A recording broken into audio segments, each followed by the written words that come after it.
Olá, pessoal, tudo bem? Espero que esteja tudo certo por aí. Bom, se você ainda não me conhece, muito prazer. O meu nome é Serena Alves, eu sou arquivista formada pela Universidade de Brasília, sou servidora pública federal do Instituto Federal de Minas Gerais, sou professora de arquivologia do Direção Concursos. Então, se você nunca me viu por aí nessa onda de arquivologia para concursos, muito prazer, seja muito bem-vindo ao meu canal. Eu espero que vocês gostem do conteúdo de hoje, que é o nosso primeiro simulado para a prova da PCPB, para o cargo de escrivão. Se você acompanhou no início do ano, né, se você é meu aluno do Direção ou se você me acompanha pelo Instagram, aqui pelo YouTube, você viu que eu produzi uma série de conteúdos para a prova da PF, que também era para escrivão, né, que caiu arquivologia. E aí, pessoal, você vai poder observar, né, se você olhar o edital lá da PF, que é exatamente o mesmo conteúdo que caiu para a prova agora da PCPB para o cargo de escrivão. Então, todo aquele conteúdo que eu produzi, que tá aqui no meu canal, eu comentei 50 questões de arquivologia dentro do edital, obviamente, né? Não coloquei nenhuma questão fora do edital. Então, eu coloquei 50 questões aqui no meu canal do YouTube e também lá no Instagram, super comentadas, porque para você que me conhece, né, você já sabe que eu gosto de comentar a fundo para que você que não conhece a matéria passe a conhecer, para que você que já conhece, né, e precisa dar uma recapitulada, consiga fazer essa revisão. Então, eu gosto de fazer realmente uns comentários bem profundos em cada questão. Então, tem essas 50 questões que vocês podem usar para PCPB. Eu também fiz 4 simulados, pessoal. Fui subindo de nível, né? Fiz um fácil, um intermediário, um difícil, um muito difícil. Então, vocês podem realizar esse simulado, né? Eles estão, os comentários, né? Porque eu fiz em vídeo, os comentários estão aqui no meu YouTube. E o arquivo você pode encontrar lá na bio do meu Instagram. Então tem lá simulado 1, PF, simulado 2, 3 e 4. Então vocês vão lá no Instagram, baixam o PDF e aí vem aqui no YouTube, né? Depois de realizar, óbvio, o simulado, vem aqui e confere o que eu comentei sobre as questões, tá bom? Além disso, pessoal, tem muito conteúdo aqui no canal. Eu tenho resumos, por exemplo, sobre a Lei 8.159, né? Fiz um vídeo super completo, bem bacana para vocês e vai cair com certeza, porque consta lá no edital, né, legislação arquivística, e mesmo que não constasse legislação arquivística, a Lei 8.159 é realmente um conteúdo assim muito cobrado em prova, seja tratando especificamente da legislação ou utilizando os conceitos, né, que a gente vê lá para embasar outras questões. Também falei sobre sistemas de redes, que é um conteúdo mais novo, né, que não costuma cair aí para o nosso nível de prova. Então vocês podem dar uma olhada nesse conteúdo aí. Tudo que tem para PF aqui no canal e no meu Instagram serve para você. Bom, e dando continuidade, então, né, vamos iniciar o nosso simulado, então, para PCPB. Professora, você vai fazer mais simulados até a prova? Gente, vou fazer mais simulados, vou colocar mais conteúdo aqui para vocês, né, assim como eu fiz para PF. É realmente o maior edital de arquivologia que poderia cair para você na história dos concursos públicos para o cargo de escrivão. Então, a gente tem conteúdos que a gente já está acostumado a ver em arquivologia, mas a gente tem conteúdos novos, né, que eu sei que vocês talvez não tenham aí uma simpatia, né, por nunca ter visto esses conteúdos. Eu falo de normas de descrição, eu falo de CIGAD, de ArcBrasil, dos próprios sistemas e redes que eu já comentei aqui para vocês. Então, a gente tem conteúdos que a gente já está acostumado e a gente tem conteúdos novos. Então, eu pretendo continuar aí trabalhando com vocês até a prova. Então, não deixem de me seguir lá no Instagram, @profSerenaAlves, e aqui também no canal do YouTube, né, para que vocês possam receber as notificações aí quando eu postar mais conteúdo para vocês. Professora, arquivologia é importante mesmo? Preciso estudar? Gente, olha só.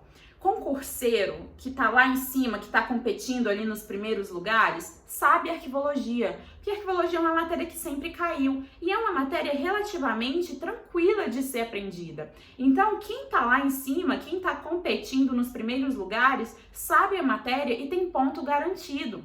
Então, se você quiser estar lá em cima competindo com essas pessoas, você não pode negligenciar a arquivologia de forma alguma, tá bom? Você precisa garantir esses pontos, assim como as pessoas que vão estar lá no topo também vão garantir. Então, não é uma matéria para ser negligenciada, beleza? É uma matéria para ser estudada, assimilada e vocês vão conseguir, tem certeza, aprender rapidinho. Você que ainda não viu a matéria, vai conseguir aprender rapidinho.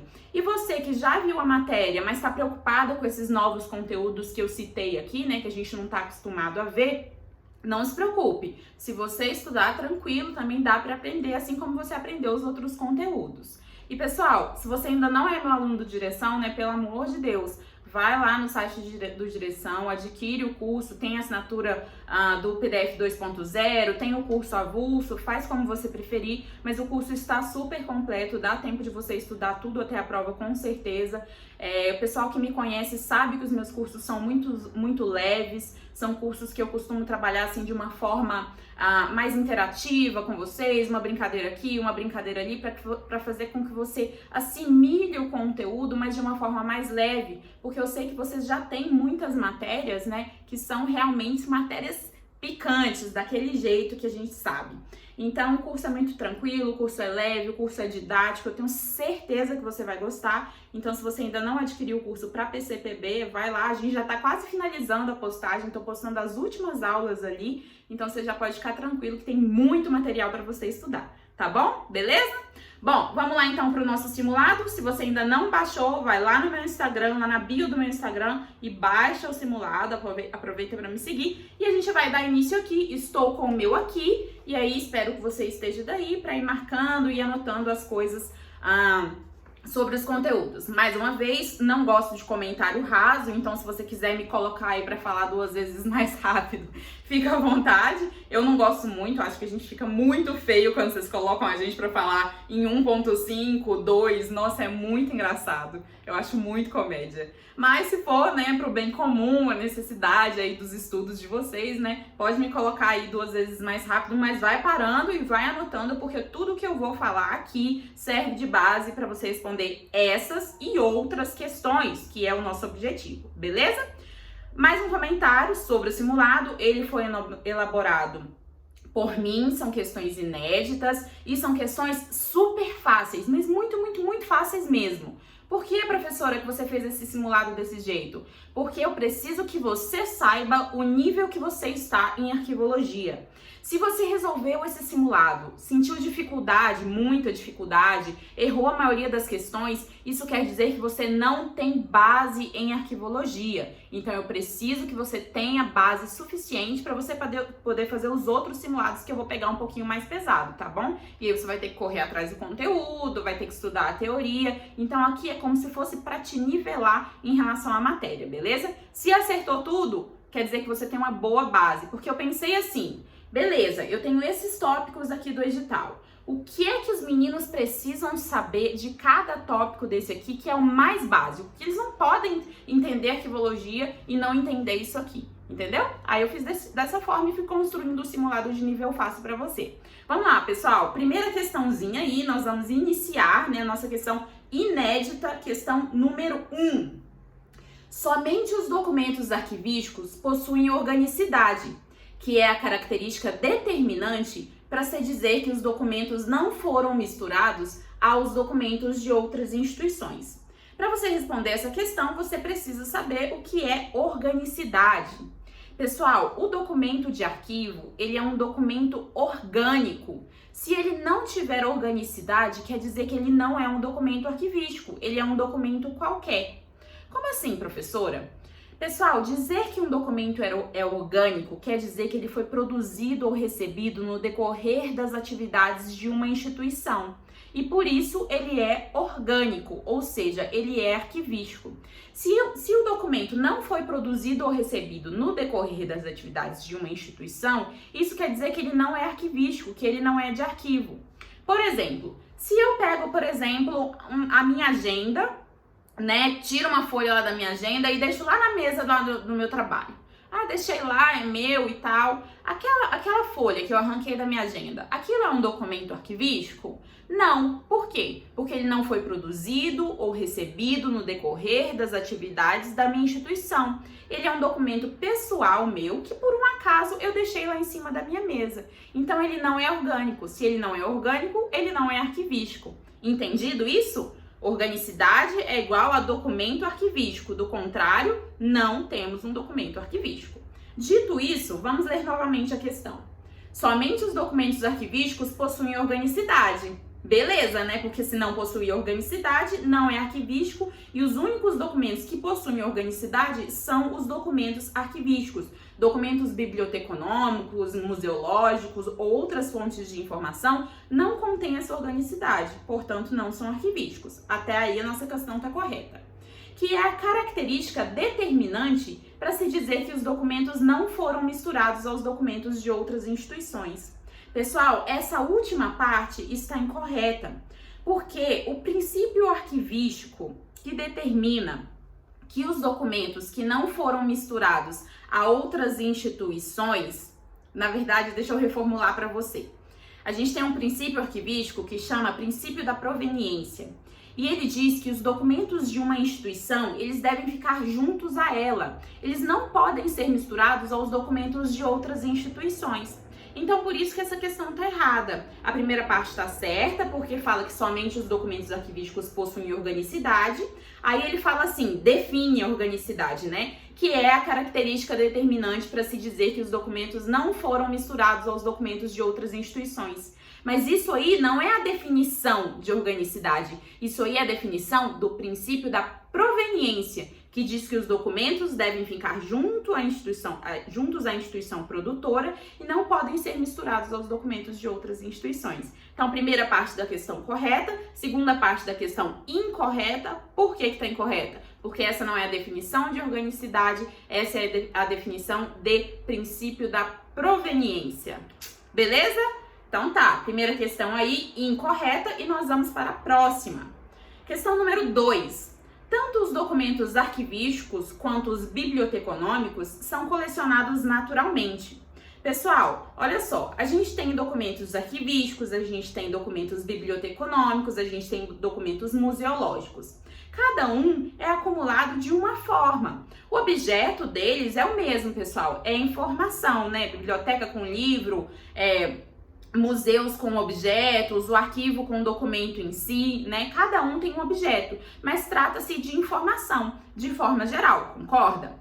Beleza, só que esses documentos, eles são acumulados de forma diferente. O acervo dessas instituições, eles são constituídos de formas diferentes. Por quê? Porque apesar de terem o mesmo objeto, eles possuem frentes diferentes, objetivos diferentes. É a mesma coisa de dizer que a medicina é a mesma coisa que a advocacia. Não é, né? Ser advogado não é a mesma coisa que ser médico. Ser arquivista não é a mesma coisa que ser bibliotecário ou ser museólogo. São frentes diferentes, beleza? E aí, pessoal, o que acontece? Como é que os arquivos acumulam a sua documentação? Os arquivos acumulam seus documentos de forma natural. Como assim, professora? Como assim acumulação natural? Quer dizer que a instituição existe, certo? E se ela existe, ela precisa desenvolver uma atividade. E aí, quando ela desenvolve essa atividade, ela precisa produzir documentos, porque os documentos vão registrar as informações que ela precisa perpassar aí pelos setores, pelas chefias, para outras instituições, certo? Por isso que o documento é acumulado naturalmente. Ele é produzido porque uma atividade precisa ser desenvolvida e para que essa atividade possa ser desenvolvida, eu preciso fazer o quê? Eu preciso registrar minha informação em algum suporte documental. Então, a gente tem aqui uma acumulação natural, uma acumulação orgânica. E os museus e as bibliotecas, professora, como é que funciona? Para começo de conversa, o que a gente encontra em museu e o que a gente encontra em biblioteca não é uma acumulação natural. Eles não têm aquele acervo porque existe uma atividade que precisava ser desenvolvida, aí para que essa atividade possa ser desenvolvida a gente cria um documento, a gente cria um livro, a gente cria um objeto. Não, o que eles têm é uma coleção de livros, coleção de objetos que servem os determinados fins deles. Entendeu? Então, enquanto no arquivo a gente tem uma coleção, uma acumulação natural, nos museus e nas bibliotecas nós temos uma coleção de documentação. E essa coleção ela não é orgânica, ela é pré-pensada, ela é pré-definida. Ah, vou comprar tantos livros desse autor. Ah, eu vou colecionar esses objetos desse artista específico. Não é uma acumulação natural, não é uma acumulação orgânica, é uma coleção pré-definida, beleza?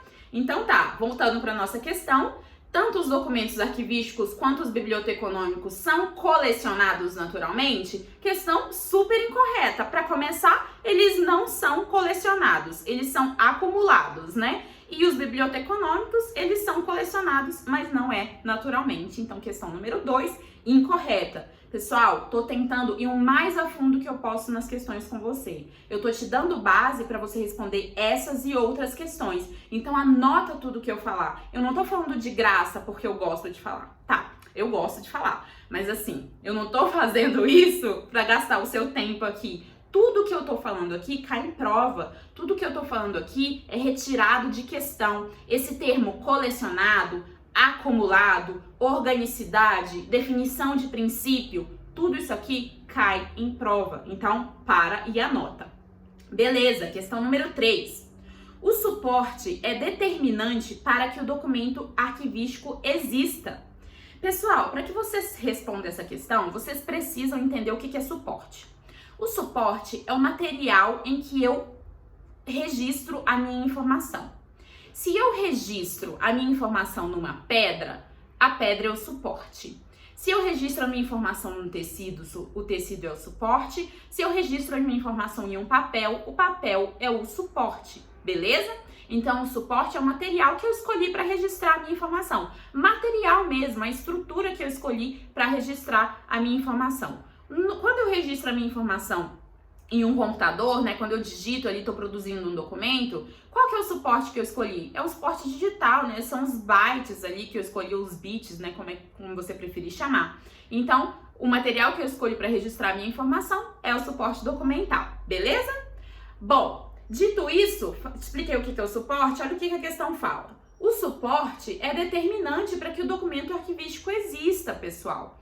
E professora, eu preciso ter um suporte? Com certeza, senão as informações vão ficar aí pairando no ar. E não tem condição disso acontecer, né, pessoal? Então, eu preciso de um suporte para que a informação exista. A questão tá certa. Mas eu preciso de um suporte específico para que a informação exista? Não. Aí a questão estaria incorreta. Porque o documento arquivístico, ele vai ser arquivístico independente do suporte que eu escolher para registrar a minha informação. Então, o suporte é necessário para que o documento arquivístico exista? Sim. Um suporte específico é necessário? Não. Eu posso registrar em qualquer suporte, ele vai ser documento arquivístico do mesmo jeito. Beleza? Mas a nossa questão, né, fala que o suporte é determinante para que o documento arquivístico exista. A questão está correta. Mas se ele estivesse falando que fosse específico, estaria incorreta, tá bom? Vamos lá, número 4. O principal princípio arquivístico é o da proveniência, também chamado de princípio de respeito aos fundos. Esse princípio é tão importante que deve ser priorizado em detrimento de outros princípios. Pessoal, nós temos vários princípios arquivísticos, né? Vocês sabem disso. Princípio da proveniência, da territorialidade, da pertinência territorial. A gente tem vários princípios que norteiam aí os procedimentos arquivísticos para que a gente tenha aí um norte, né, para poder desenvolver, assim como qualquer outra profissão. Beleza? Bom, o princípio da proveniência, como a gente já falou na primeira questão, né, que a primeira questão deu a definição de proveniência dizendo que era organicidade, o princípio da proveniência, ele preconiza que os documentos arquivísticos de uma instituição, eles devem ficar junto com essa instituição, não podem ser misturados aos documentos de outras instituições. E o princípio da proveniência é também chamado de respeito aos fundos. Por que, professora, que tem aí esse mesmo nome para o mesmo princípio? É porque o da proveniência, ele diz especificamente que o documento deve ficar junto com a instituição que produziu. E o de respeito aos fundos, ele diz que o documento de uma instituição não pode ser misturado ao outro. Ora, se eu mantenho os documentos de uma instituição juntos a ela e não misturo os documentos dessa instituição com os documentos de outra instituição, isso quer dizer que eu estou fazendo a mesma coisa, né? Fazendo com que o documento fique na mesma instituição. Por isso que o princípio da proveniência é o mesmo que o princípio de respeito aos fundos, beleza? Eles são sinônimos aí. Então, a primeira parte da nossa questão a gente sabe que está correto. E esse princípio é tão importante que ele deve ser priorizado em detrimento de outros princípios?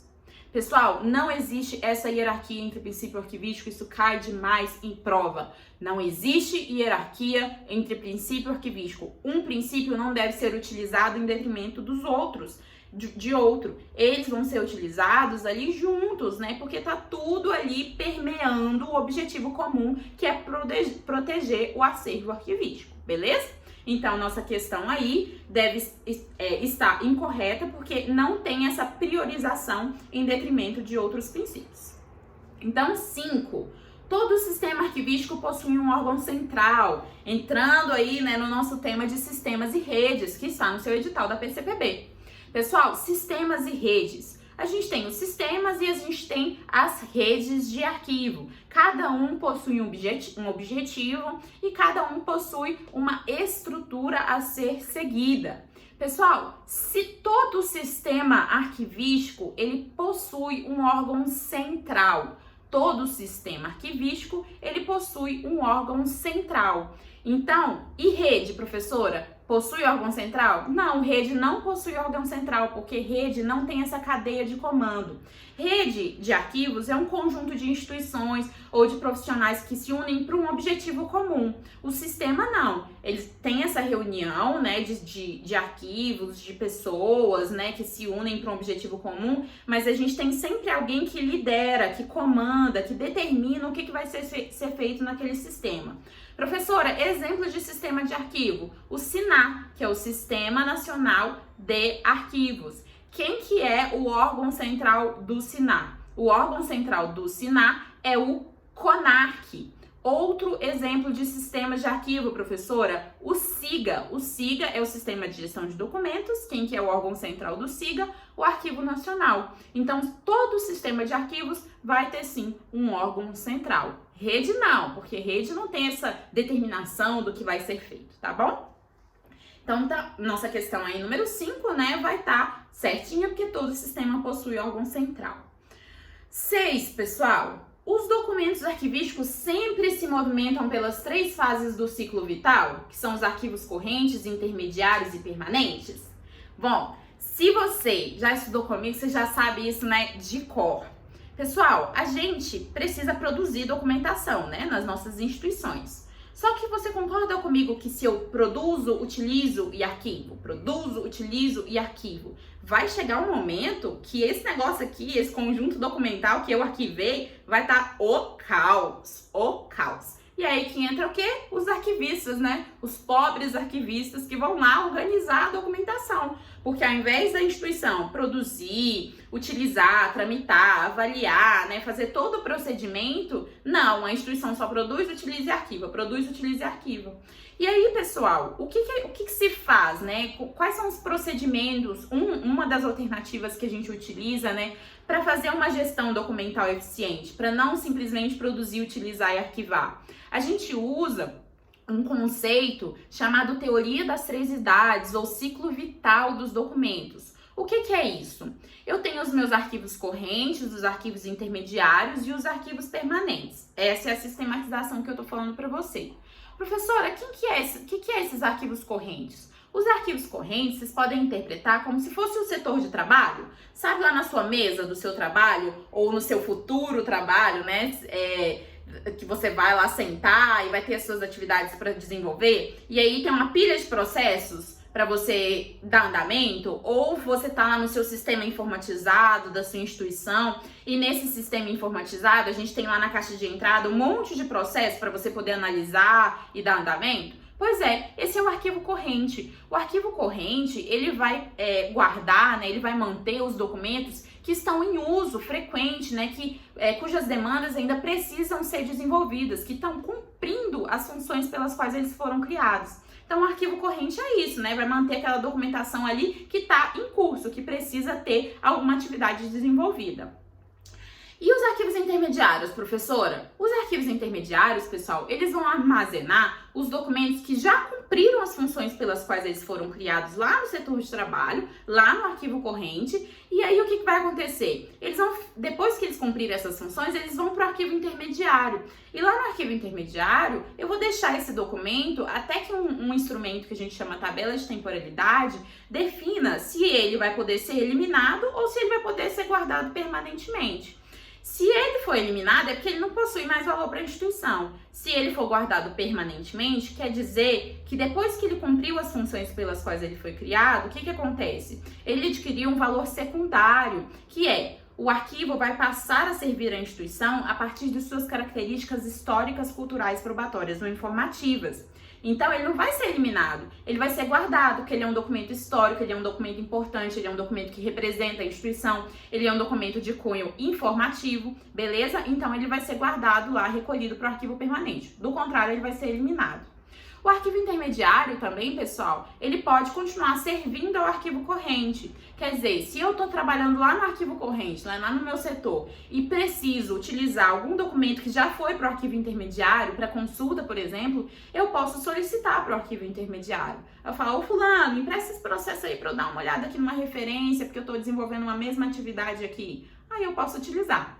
Então, o arquivo intermediário tanto guarda os documentos para que eles sejam eliminados ou recolhidos para o arquivo permanente no tempo correto, como, né, fornecem esse acesso para o arquivo corrente.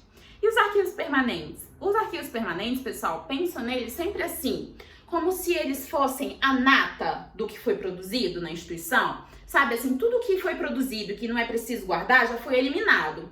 E o que tem característica histórica, cultural, probatória e informativa, não. Esses aí, né, a gente vai recolher para o arquivo permanente, beleza? Então, esses arquivos permanentes, eles vão guardar a nata do que foi produzido, né? O documento já cumpriu a função pela qual foi criado e agora ele está servindo a administração de uma outra forma. Esses são os arquivos permanentes.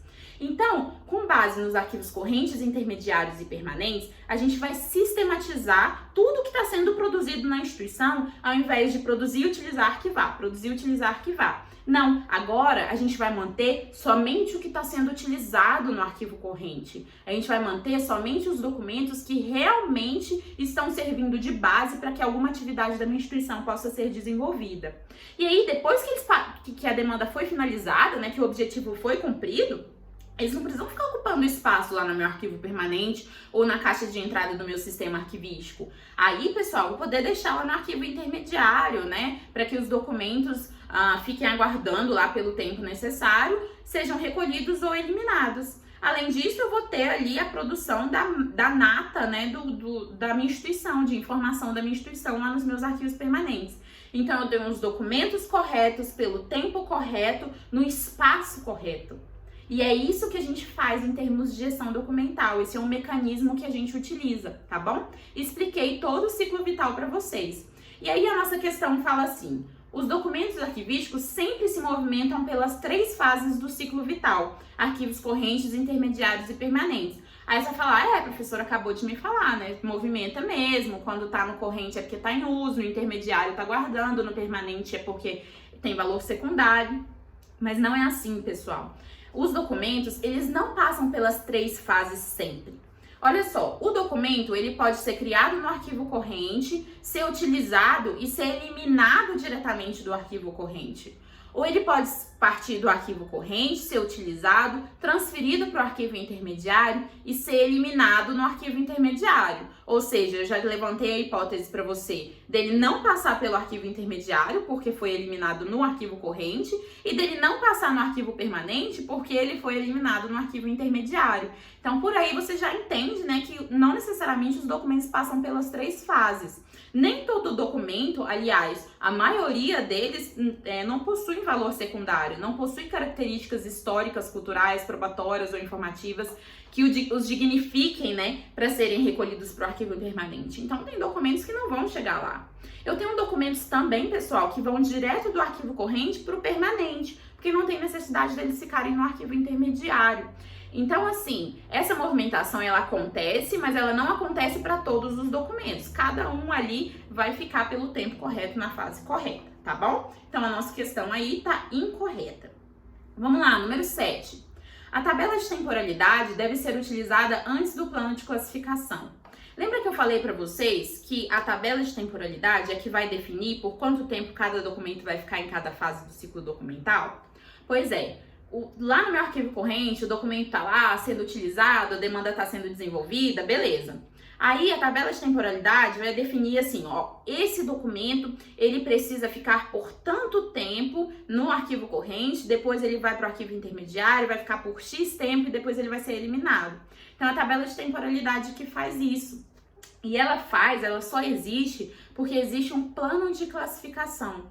Esse plano de classificação é a estrutura dos documentos em classes hierarquizadas. Então, lá eu vou conseguir encaixar cada documento da minha instituição no meu plano de classificação. Ah, eu tenho um contrato aqui na minha mão. Beleza, um contrato. Onde é que eu encaixo no meu plano de classificação? Ah, eu encaixo nessa classe aqui que fala de acordo, de ajuste, de pacto. Então, essa classe aqui eu consigo encaixar o meu contrato. E aí, essa classe vai estar definida, né, aliada à tabela de temporalidade, por quanto tempo vai ficar no arquivo corrente, no arquivo intermediário, se vai ser destinado para o arquivo permanente ou se vai ser eliminado. Então, o plano de classificação e a tabela de temporalidade, na maioria das vezes, eles são documentos únicos, só que o plano de classificação vai ficar a classe, né, ali dizendo o que eu posso inserir naquele, em termos de assunto, né, naquela classe, e aí eu vou ter aliado a tabela de temporalidade que vai me dar a temporalidade e a destinação. Então, ele fala assim, a nossa questão, ela, né, fala assim, a tabela de temporalidade, ela deve ser utilizada antes do plano de classificação. Por que aqui tá incorreto, pessoal? Porque primeiro eu decido em qual classe eu vou encaixar o meu documento. E aí essa classe que vai determinar a temporalidade, entendeu? Não tem como eu dizer qual é a temporalidade de um documento se eu não tenho uma classe, pois cada classe possui uma temporalidade. Por isso que a questão está incorreta, beleza? Vamos lá, então, à nossa próxima questão. Os instrumentos de pesquisa são produtos da função arquivística denominada difusão, que é uma das 7 funções arquivísticas. Nós temos as 7 funções arquivísticas, né? Se você ainda não conhece, a classificação, difusão, descrição, nós temos 7 funções arquivísticas que nos ajudam aí a proceder com os procedimentos arquivísticos. Cada função, ela tem ali uma definição para a gente se basear ali nas nossas atividades. E aí, pessoal, nós temos a função difusão. A função difusão, ela vai envolver todos os procedimentos, todas as ações que a gente toma que diminuem a distância entre o cidadão e a informação.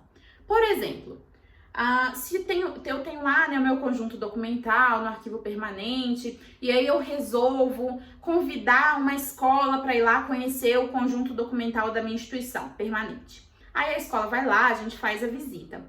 Essa visita guiada, é uma ação de difusão.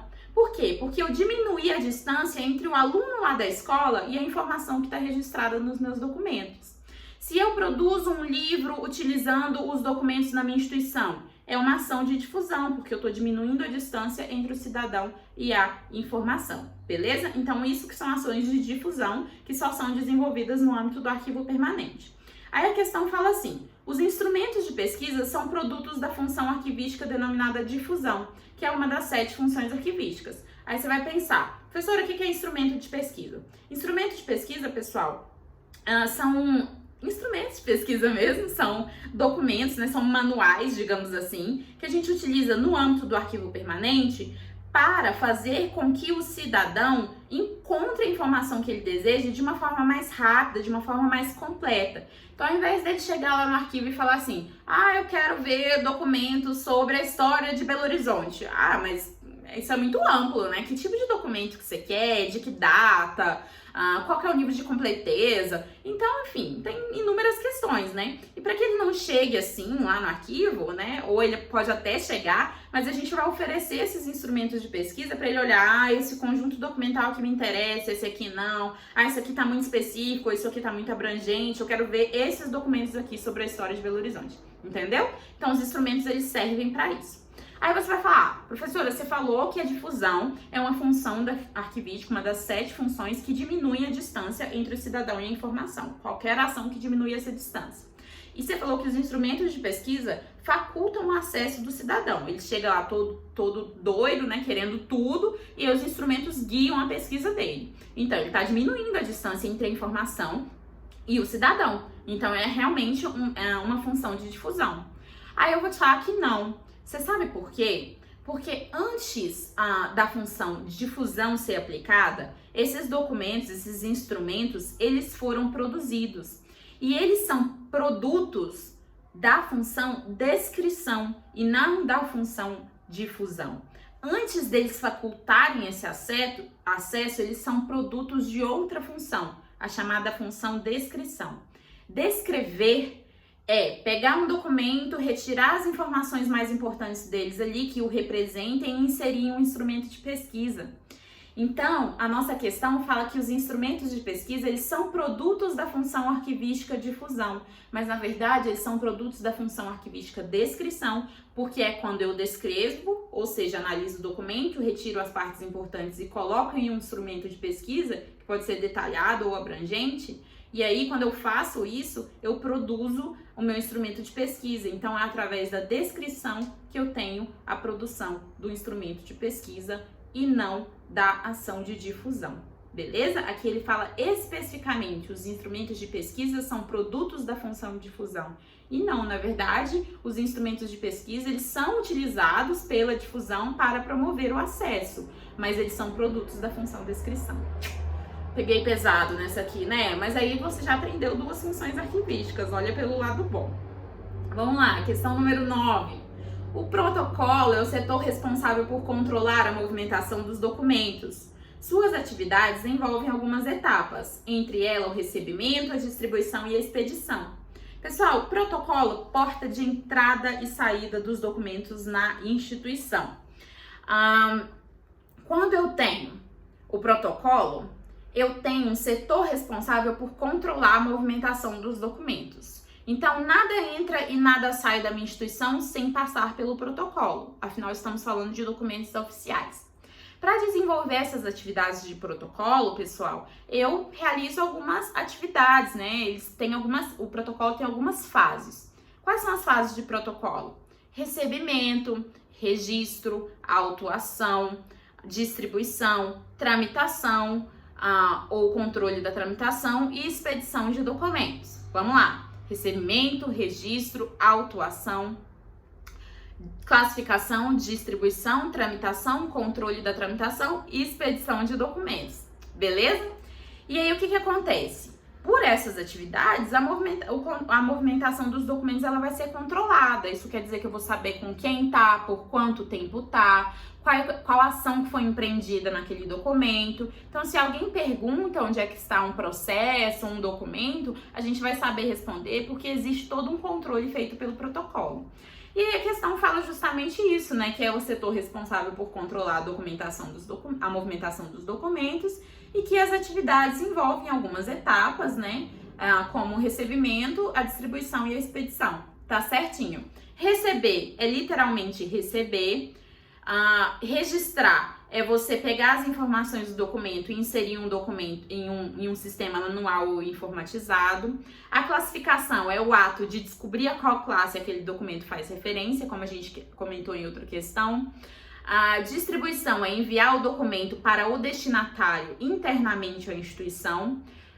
Tramitação ou controle da tramitação o documento vai do setor A para o B, depois vai para o C, depois voltou para o A. Então, é você saber qual foi a movimentação do documento. E expedição de documentos é você enviar o documento de dentro para fora da instituição, para uma pessoa física ou para uma pessoa jurídica, tá bom? Então, resuminho sobre protocolo aí para você. Dito isso, questão número 10. Sistemas informatizados de gestão de documentos não necessitam de protocolo. O que vocês acham, pessoal? Falei para você que o protocolo é a porta de entrada e saída dos documentos na instituição.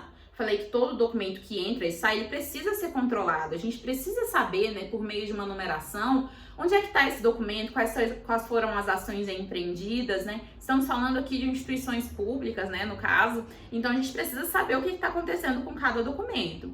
E aí, quando eu tenho um sistema informatizado, né, quando eu não trabalho mais com papel, o protocolo ainda é necessário? Com certeza, ele é ainda mais necessário, pessoal. Sabe por quê? Olha só. Quando a gente tem um bolo de documentos, uma pilha de documentos, a gente controla mais ou menos, né? Onde é que ele tá, onde que eu deixei, com que setor tá, eu vejo ele fisicamente. Quando a gente tem um meio digital, esses controles eles se tornam ainda mais necessários, porque é uma coisa não tangível, né? Então a gente precisa manter esse controle. Você não vai lá na sala pegar um documento, você pesquisa um documento no seu sistema informatizado. Então o controle de protocolo, ele é ainda mais necessário. Aí como é que funciona? O sistema ele vai produzir um processo, automaticamente ele já vai gerar uma classificação, automaticamente ele já vai ter ali um número de controle, né? No caso do Sistema Eletrônico de Informações, por exemplo, que é o que a gente utiliza lá no meu trabalho, o SEI, a gente já produz o processo, ele já vem com um número único de processo, ele já vem classificado, a gente já sabe, em alguns casos, para qual unidade que eu tenho que tramitar o processo. Então, o trabalho de protocolo ele já é feito ali automaticamente, beleza? Então, aí a questão, né, vai estar incorreta, porque sistemas informatizados precisam sim de protocolo. Não é porque eu mudei o suporte da informação que eu não vou necessitar dos procedimentos arquivísticos. Vamos lá, questão número 11. A NOBRAD é a norma geral de descrição arquivística, utilizada para produzir instrumentos de pesquisa. Lembra que eu falei para vocês sobre a descrição, que é uma das 7 funções arquivísticas? Então, eu descrevo o documento, né, que é procurar ali as informações que o representam, e aí eu produzo instrumentos de pesquisa, beleza? E aí esses instrumentos vão facilitar a busca pelo cidadão. Pessoal, mas o que acontece? A produção desses instrumentos de pesquisa, ela não é feita assim de forma aleatória, né? Eu tenho instrumentos, né, que me ajudam a descrever os documentos da melhor forma. Então, eu vou ter NOBRAD, ISAD-G, ISAAR, CPF, ISDF. Eu tenho várias normas que me ajudam a descrever melhor, que me ajudam a descrever para facilitar o acesso do cidadão da melhor forma possível. Então, é disso que a questão está falando. Ela está falando que a NOBRAD, que é a norma brasileira de descrição arquivística, é a norma geral de descrição arquivística, mas na verdade a norma geral de descrição arquivística é a ISAD-G, não é a NOBRAD, é a ISAD-G, beleza? Então a questão já está errada aí. Utilizada para produzir instrumentos de pesquisa. Tanto a NOBRAD quanto a ISAD são utilizadas de fato para produzir instrumentos de pesquisa, tá bom? Mas a NOBRAD não é a norma geral de descrição arquivística. A ISAD-G é a norma geral. A NOBRAD é a norma brasileira de descrição arquivística. Então, questão incorreta. Questão número 12. O diagnóstico tem como pré-requisito a organização dos documentos. Lembra que eu contei para vocês que as instituições produzem, utilizam e arquivam? E aí vai gerar uma massa documental acumulada, que é um conjunto de documentos que ninguém sabe o que é, quanto que tem, se já pode ser eliminado, se não pode, que o tratamento arquivístico não foi empreendido desde o início? Pois é. Quando a documentação chega nessa situação, né, e aí as instituições vão lá e procuram os arquivistas para resolver, né, tem como resolver sim, tem como você dar jeito em uma massa documental acumulada sim. Como é que a gente faz isso? A gente faz isso por meio de uma ferramenta que chama diagnóstico. O diagnóstico nada mais é, pessoal, do que o arquivista ir lá e conhecer a documentação nos seus mais diversos níveis. Então, quantos documentos tem, quais são os tipos documentais, as formas, os formatos, quais são os setores da instituição, quais são as funções dessa instituição, o que ela desenvolve, o que ela já desenvolveu, as estruturas organizacionais mudaram ao longo do tempo, esse conjunto documental aqui está danificado, não está, esse já foi perdido, não foi, alguma eliminação indiscriminada já foi realizada, não foi. Então o arquivista vai conhecer a instituição e a instituição não, o acervo e a instituição, né, para a partir desses dados coletados, né, traçar aí um prognóstico do que vai ser desenvolvido ali, do que precisa ser feito para resolver aquela informação, tá bom? Então isso é diagnóstico. E aí a questão fala que o diagnóstico tem como pré-requisito a organização dos documentos. Gente, eu falei para vocês que eu tenho um conjunto documental acumulado e eu utilizo o diagnóstico para resolver a situação. Se os documentos já estiverem organizados, se os procedimentos arquivísticos já tiverem sido aplicados, eu não preciso do diagnóstico, né? Então, o diagnóstico não tem pré-requisito como pré-requisito a organização, não. Na verdade, ele vai promover a organização. Questão incorreta. Questão número 13. A análise tipológica parte do princípio da proveniência e da espécie documental. Pessoal, a análise tipológica e a análise diplomática são recursos, né, que a gente utiliza para verificar a autenticidade dos documentos. Na análise diplomática, a gente vai fazer uma análise ali dos elementos mais crus do documento. Qual foi a espécie utilizada? Qual que é o tipo documental? Qual que é a forma? Então, a gente vai analisar as questões mais cruas, mais materiais dos documentos, né? De uma forma bem isolada. E a análise tipológica, ela também vai analisar esses elementos, só que ela vai levar em consideração a instituição produtora, a função da instituição, por que aquele documento foi criado, faz referência a qual atividade. Então, ela é como se a análise tipológica fosse, assim, um plus da análise diplomática. Ela analisa os elementos crus, mas também analisa elementos contextuais, né? Para que a autenticidade do documento seja comprovada de uma forma mais eficiente, entendeu? É isso que é a análise diplomática. E aí ele fala que a análise tipológica parte do princípio da proveniência e da espécie documental. Na verdade, a análise tipológica parte só do princípio da proveniência. A análise diplomática parte da espécie documental. O que é partir da espécie documental? É partir de uma ata, de um contrato, de um termo, de um ofício, de um memorando. Eu vou analisar o documento ali cru, sem analisar o contexto. E a análise tipológica não, ela parte do princípio da proveniência. Por quê? Porque ela vai analisar a instituição também. Ela vai analisar as funções da instituição, as atividades que a instituição desenvolve, qual que é o contexto de produção. Por isso que a gente fala que a análise tipológica parte da proveniência e que a análise diplomática parte da espécie documental, tá bom? Então a nossa questão aí vai estar incorreta porque a tipológica parte da proveniência. Número 14. Em uma escala, as políticas públicas são inferiores às políticas de acesso.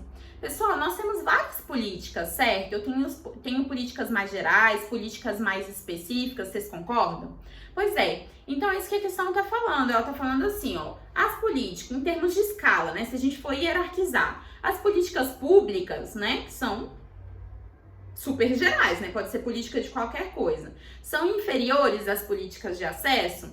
Não, pessoal. Se a gente for hierarquizar, né? Se a gente for escalar, eu vou ter política pública aqui e eu vou ter política de acesso aqui. Porque dentro de política pública eu posso ter política de acesso, política de preservação, política de gestão, eu posso ter diversas outras políticas, né? Então, numa escala, políticas públicas, por exemplo, políticas públicas arquivísticas, biblioteconômicas, museológicas. Dentro de políticas públicas arquivísticas eu posso ter políticas informacionais, políticas de acesso, políticas de gestão. Então a gente precisa sempre olhar, né, o que é maior do que o outro, o que eu posso incluir dentro para saber qual que é a hierarquia, tá bom?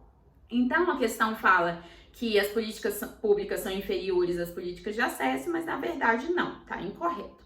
Vamos lá, questão número 15. Os documentos arquivísticos digitais dispensam tratamento documental devido à evolução do suporte da informação?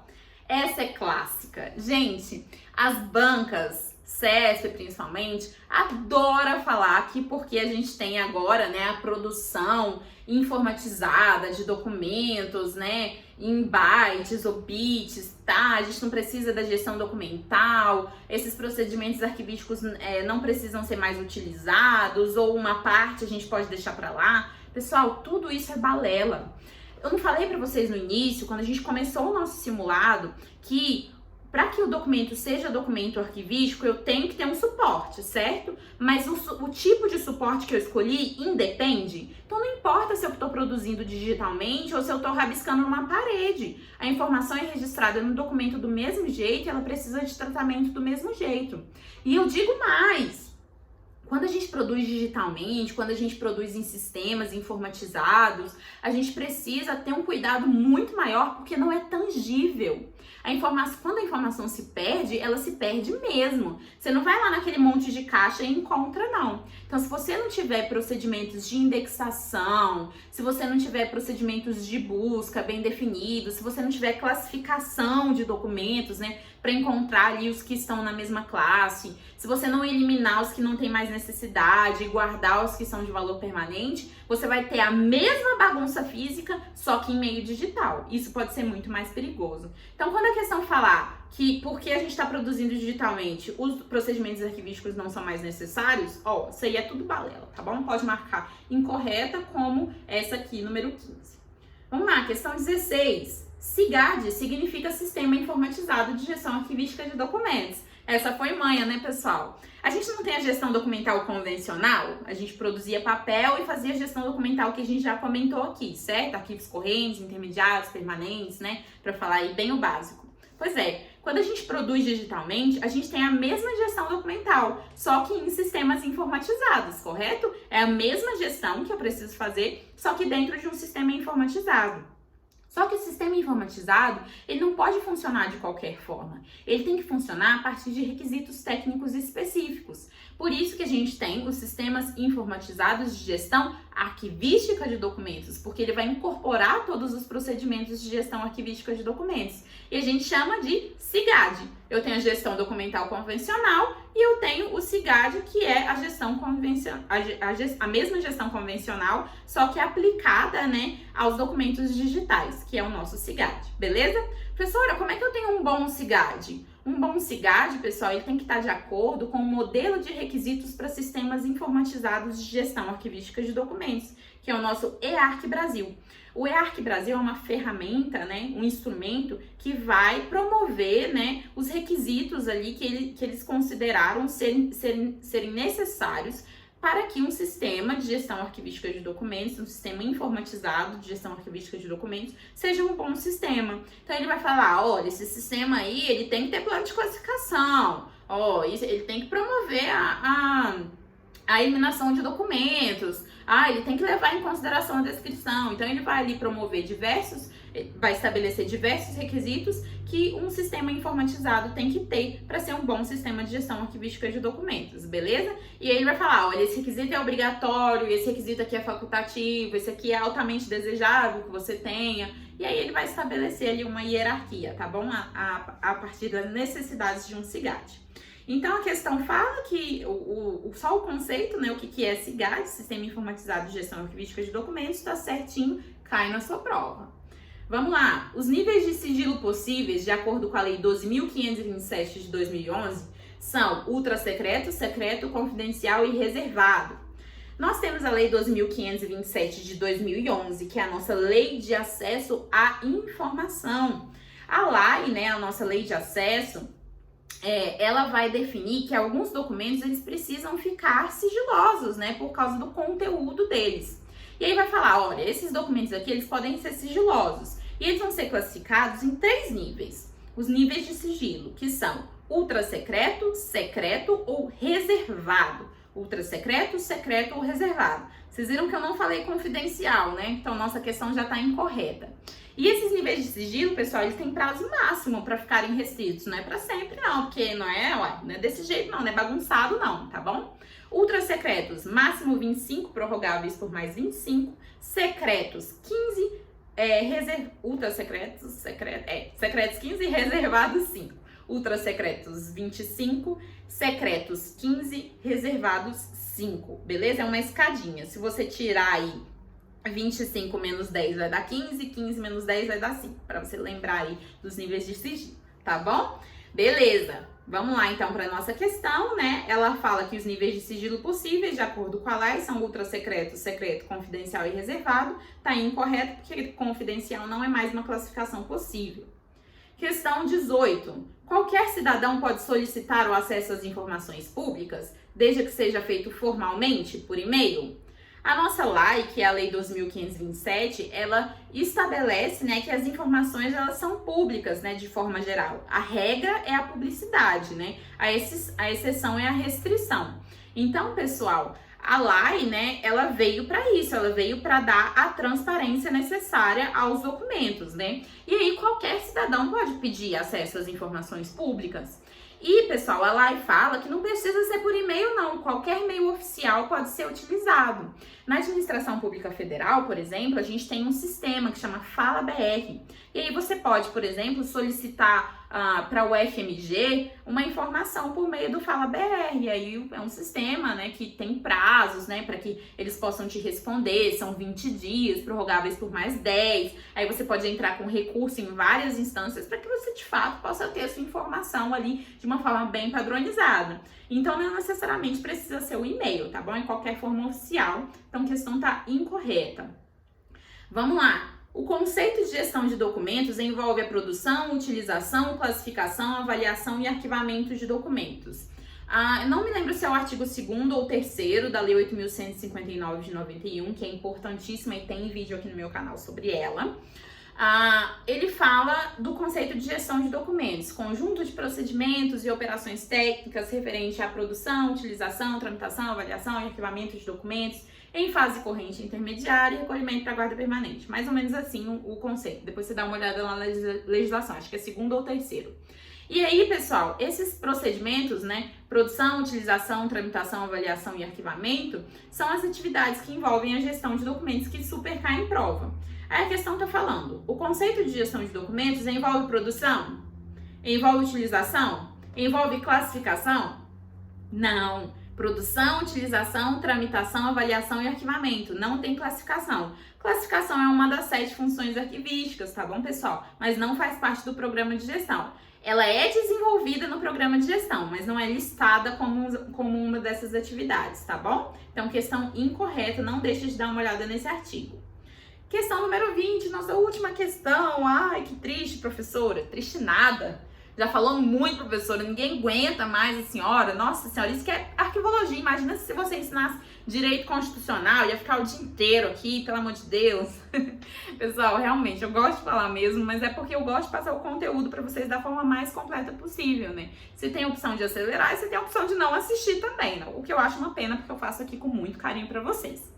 Vamos lá, o EARC Brasil é uso obrigatório, é de uso obrigatório. Lembra do EARC? Modelo de requisitos para sistemas informatizados de gestão arquivística de documentos, que vai falar ali o que é obrigatório, o que é altamente desejável, o que é facultativo, para que o meu CIGAD seja um bom CIGAD? Pois é, o EARC Brasil, pessoal, ele não é obrigatório não. Ele é um modelo de requisitos, ele pode ser utilizado ou não. Você quer ter um bom CIGAD? Utilize o EARC, mas não é obrigatório, tá bom? Então, questão incorreta. E nós finalizamos o nosso simulado, nosso primeiro simulado, né, para a PCPB. Vamos ter outros simulados, espero que vocês tenham gostado. Vocês podem deixar as dúvidas aqui nos comentários, vocês podem me mandar lá no direct do Instagram. Se você é meu aluno do Direção, vocês podem mandar também, com certeza, lá no fórum de dúvidas, né? Eu vou responder o mais rápido possível. Tô sempre aqui para o que vocês precisarem. Vamos juntos nessa caminhada aí rumo à PCPB. Não deixem de assistir os outros vídeos sobre a APF, né? Que eu publiquei aqui. Mais uma vez, todos servem para vocês da PCPB, né? Espero que vocês tenham gostado aí do nosso simulado. Continuem me seguindo ou me sigam lá no Instagram, né? E aqui no YouTube para poder ver os outros conteúdos que eu vou postando até a nossa prova. E qualquer dúvida, deixa aqui embaixo. Um abraço, pessoal. Muito obrigada pela atenção. Espero que vocês tenham gostado do nosso simulado. Até a próxima!